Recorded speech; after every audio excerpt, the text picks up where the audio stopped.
do you have second, I like to tell you a short story, how these Earthlings dropped out of deep space, out warp drive, in which they all came from Earth. These people move really fast to May outer planets. They never dream of having a life off planet until it really took place. But they made a move to outer worlds without thinking really hard about it, making a debut.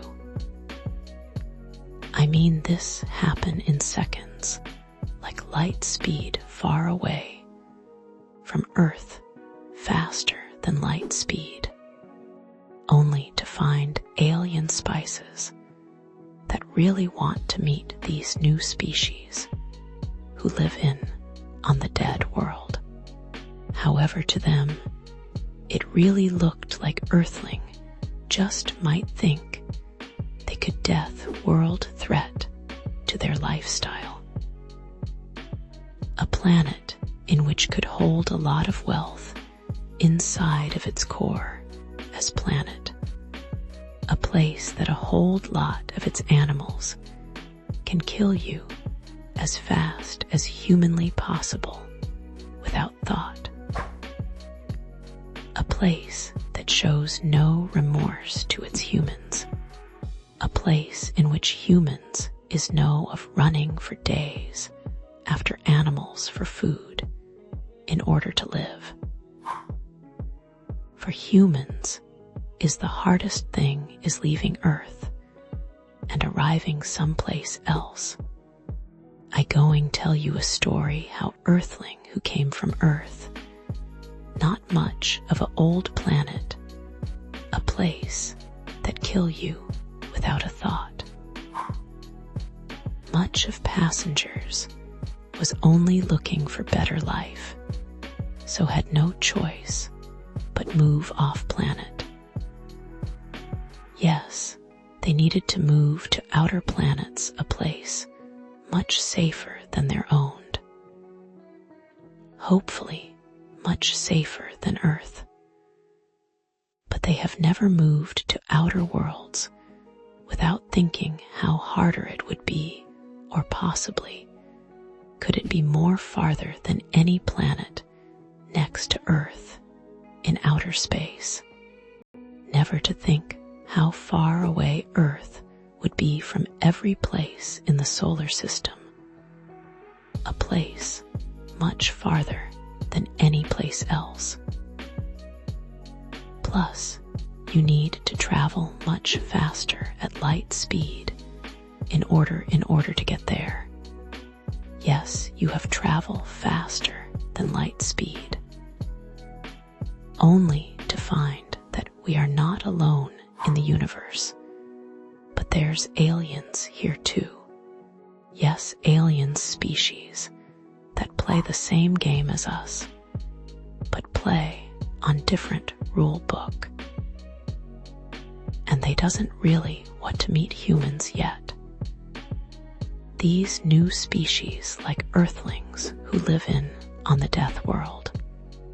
However, they might think this death world like place called Earth, which could be a real threat to their lifestyle life, by possibly contacting some type of virus, a planet in which holds a lot of different types animals and bugs too that can kill humans without thought. A place that showed through time can be the most uninhabitable zone, a place not fit to live at as alien or as a human, a place in which humans have to run down their catch to live. Yes, they eat most every animals on Earth in order to live each and every day. For as long as humans had stared into the night sky, they believed leaving Earth was the hardest thing to happen for any faithful world like Earthling, who never threw moving off planet and building new, wonderful life someplace else. A truly wonder world with very little tension, without being overcomplicating in order to live there. The thing to worry about: can your faster light ship hold together for a long trip? According to science, saying that faster light will break apart from too much speed. Plus, how much will it cost for distance traveling that speed? So what happens when they cross distance space between the stars, far, far beyond Earth, was not a triumph of engines alone. It was a surrender of certainty. Faster than light travel did not feel like speed.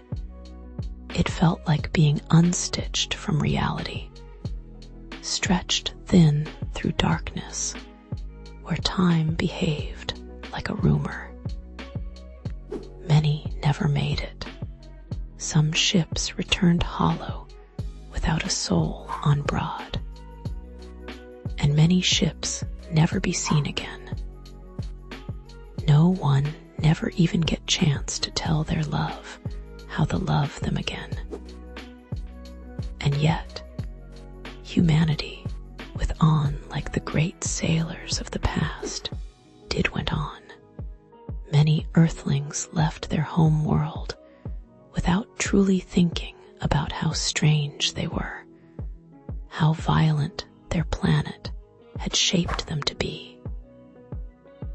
They carried records of art, music, and philosophy, but rarely spoke of the truth that Earth was a place where survival had once required pursuit, endurance, and blood. When they arrived in the outer worlds, they found they were not alone. The aliens had been watching.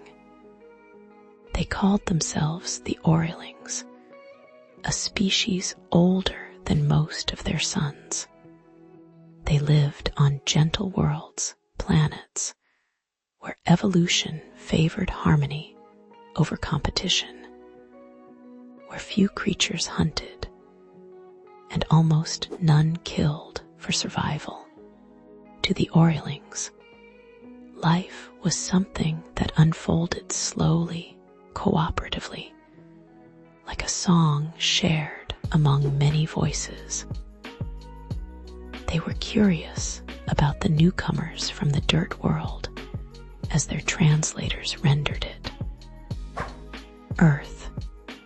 The Earthlings welcomed the humans with light and open counsels. They wanted to know them. They wanted to understand how a species so young could cross distances even their own people had chosen not to challenge. But curiosity turned to unease. The Earthlings learned that on Earth, most animals could kill a human without thought, that the land itself, its oceans, its storms, its diseases, was indifferent to human life. They learned that humans once survived not by waiting for food to appear, but by running animals to exhaustion, chasing prey until it collapsed, then killing it with bare hands and sharpened stone. They learned that humans were persistence hunters, a species that did not give up, a species forged on a planet where everything tried to kill you and often succeeded. The Earthlings began to whisper among themselves. If a species could survive that world, if a species could endure hunger, predators, cold, heat, and still look outward with longing. What might they become elsewhere? To humans, Earth had always felt fragile. To the Earthlings, it sounded like a crucible. Some Earthlings wanted to embrace the Earthlings, believing that any species capable of leaving such a world behind must be seeking peace. Others feared them, not because humans arrived with weapons, but because they arrived with adaptability. Humans had learned to fight gravity, disease, distance, and time itself. What would they do on gentler worlds? The first true meeting between the species ended not with war, but with silence. Both sides realized the same truth at the same moment. Earthlings were not monsters, but they were shaped by a planet that made monsters possible, and the universe would never look at Earth the same way again, not as a weak blue dot, but as a world that forged survivors who learned how to cross the impossible.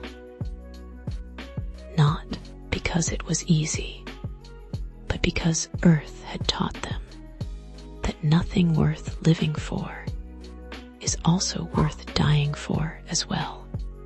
The faithful to your idea, with clear world building, wonder, and tension, without overcomplicating the science, but honoring the cost of distance and speed.